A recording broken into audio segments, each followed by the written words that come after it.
Hi, it's Liz Sneddon. Let's have a look at talking about shapes for comparison investigations. So we've got these different shapes here that we need to know. So we've got our left and our right skewed, which has got a tail on the on the left hand or the right hand side. We've got our normal distribution, which looks a bit like a hill with one peak, pretty symmetrical. We have bimodal, where there can be two main distributions.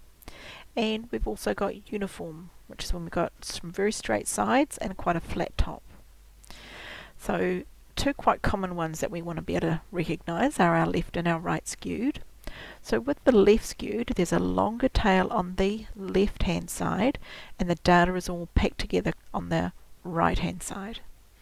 Vice versa, right skewed has the data packed on the left but a long tail on the right.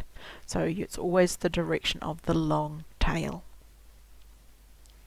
When we justify the shape, here's three things that we want to think about.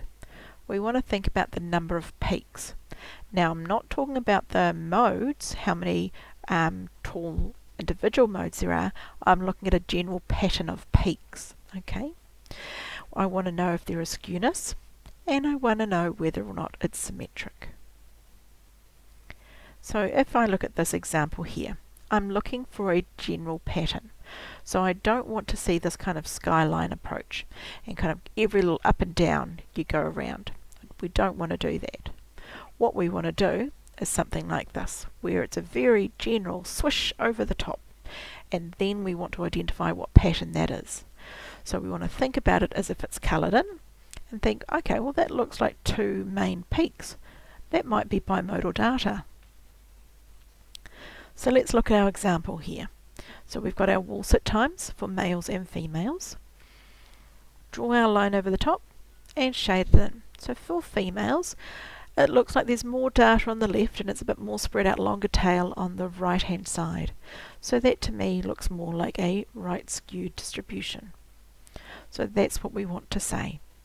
In my sample, I noticed the shape of the distribution of the time that female students can do a wall sit for is right skewed, because there's a longer tail on the right hand side.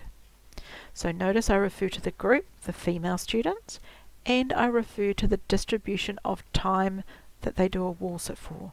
So I'm referring to the numeric variable. Let's do the same kind of thing now for our males.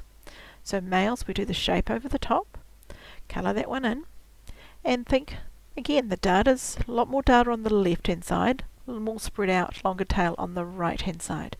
So that too looks like the male sits, that their distribution of times for wall sits are also right skewed because they have a longer tail on that right hand side. Thanks very much for watching.